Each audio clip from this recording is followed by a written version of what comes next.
श्रीप्राशर जी बोले, हे मैत्रेय, ध्रुव उन ऋषियों को प्रणाम कर वह यमुना तटवर्ती अति पवित्र मधु नामक वन में आया। उसी तीर्थ में ध्रुव ने तपस्या की। मरीचि आदि मुनीश्वरों ने उसे जिस प्रकार उपदेश दिया था उसने उसी प्रकार अपने हृदय में विराजमान श्री विष्णु भगवान का ध्यान करना आरंभ किया। ध्रुव के चित्त में भगवान विष्णु के स्थित हो जाने पर सर्वभूतों को धारण करने वाली पृथ्वी उसका भार न संभाल सकी। उसके बाएं चरण पर खड़े होने से पृथ्वी का बायां आधा भाग झुक गया और फिर दाएं चरण पर खड़े होने से दायां भाग झुक गया। और जिस समय वह पैर के अंगूठे से पृथ्वी को दबाकर खड़ा हुआ तो पर्वतों के सहित समस्त भूमंडल विचलित हो गया। हे महामुनि, उस समय नदी और समुद्र आदि सभी अत्यंत क्षुब्ध हो गए और उनके क्षोभ से देवताओं में भी बड़ी हलचल मची। हे मैत्रेय, तब याम नामक देवताओं ने अत्यंत व्याकुल हो इंद्र के साथ परामर्श कर उसके ध्यान को भंग करने का आयोजन किया।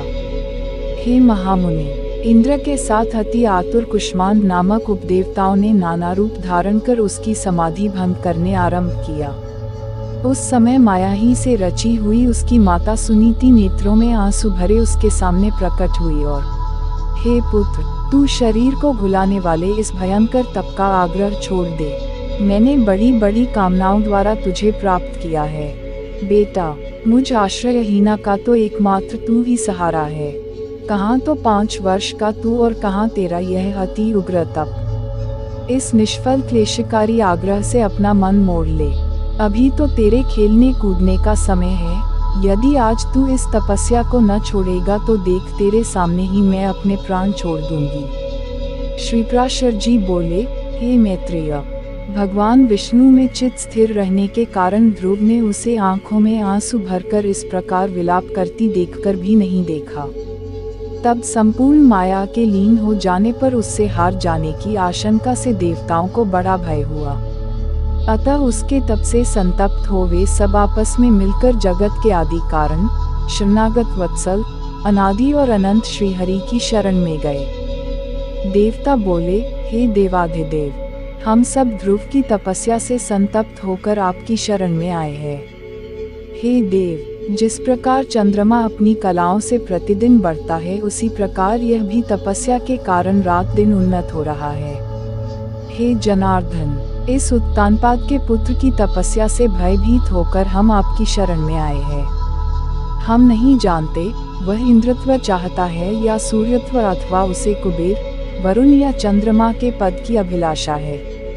श्री भगवान बोले, हे सुरगण, उसे इंद्र, सूर्य, वरुण अथवा कुबेर आदि किसी के पद की अभिलाषा नहीं है। उसकी जो कुछ इच्छा है वह मैं सब पूर्ण करूंगा।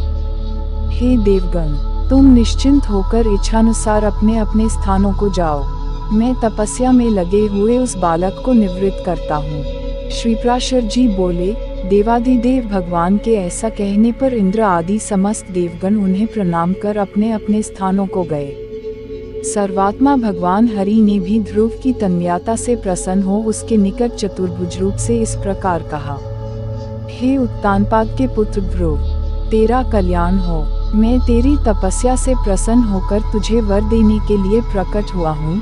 हे सुव्रत, तू वर मांग। तूने संपूर्ण बाह्य विषयों से उपरत होकर अपने चित्त को मुझ में ही लगा दिया, अतः मैं तुझसे अति संतुष्ट हूँ। अब तू अपनी इच्छानुसार श्रेष्ठ वर मांग। श्रीप्राशर जी बोले, देवाधिदेव भगवान के ऐसे वचन सुनकर बालक ध्रुव ने आंखें खोली और अपनी ध्यानावस्था में देखे हुए भगवान हरि को साक्षात अपने सम्मुख खड़े देखा। ध्रुव ने कहा, भगवान, आप यदि मेरी तपस्या से संतुष्ट है तो मैं आपकी स्तुति करना चाहता हूँ। आप मुझे यही वर दीजिए। श्रीप्राशर जी बोले, हे द्विजवर्य, तब जगतपति श्री गोविंद ने अपने सामने हाथ जोड़े खड़े हुए उस उत्तानपाद के पुत्र को अपने शब्द के अंत भाग से छू दिया। तब तो एक क्षण में ही वह राजकुमार प्रसन्न मुख से अति विनीत हो सर्वभूताधिष्ठान श्री अच्युत की स्तुति करने लगा। ध्रुव बोले, पृथ्वी, जल, अग्नि, वायु, आकाश, मन, बुद्धि, अहंकार और मूल प्रकृति ये सब जिनके रूप हैं उन भगवान को मैं नमस्कार करता हूँ। हे प्रभु, आप हजारों मस्तकों वाले, हजारों नेत्रों वाले और हजारों चरणों वाले परम पुरुष हैं। श्री भगवान बोले, हे ध्रुव, तुमको मेरा साक्षात दर्शन प्राप्त हुआ, इससे अवश्य ही तेरी तपस्या तो सफल हो गई, परंतु हे राजकुमार, मेरा दर्शन भी तो कभी निष्फल नहीं होता, इसलिए तुझको जिस वर की इच्छा हो वह मांग ले। मेरा दर्शन हो जाने पर पुरुष को सभी कुछ प्राप्त हो सकता है। ध्रुव बोले, हे भूत भव्येश्वर भगवान, आप सभी के अंतःकरणों में विराजमान है।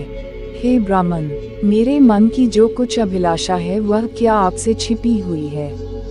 हे प्रभु, मेरी सौतेली माता ने गर्भ से अति बड़बक मुझसे यह कहा था कि जो मेरे उदर से उत्पन्न नहीं है उसके योग्य यह राजासन नहीं है। अतः हे प्रभु, आपके प्रसाद से मैं उस सर्वोत्तम एवं अव्यय स्थान को प्राप्त करना चाहता हूँ जो संपूर्ण विश्व का आधारभूत हो। श्री भगवान बोले, अरे बालक, तूने अपने पूर्वजन्म में भी मुझे संतुष्ट किया था, इसलिए तू जिस स्थान की इच्छा करता है उसे अवश्य प्राप्त करेगा। हे ध्रुव, मेरी कृपा से तू निस्संदेह उस स्थान में, जो त्रिलोकी में सबसे उत्कृष्ट है, संपूर्ण ग्रह और तारामंडल का आश्रय बनेगा।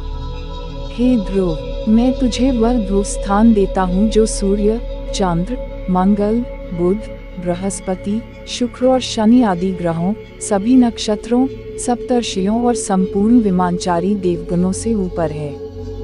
देवताओं में से कोई तो केवल 4 युग तक और कोई 1 मनवंतर तक ही रहते हैं, किंतु तुझे मैं 1 कल्पतक की स्थिति देता हूँ।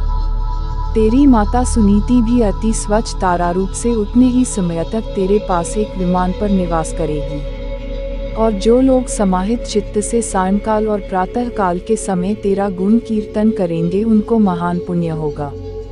श्री पराशर जी बोले, हे महामते, इस प्रकार पूर्व काल में जगतपति देवाधिदेव भगवान जनार्दन से वर पाकर ध्रुव उस अत्युत्तम स्थान में स्थित हुए।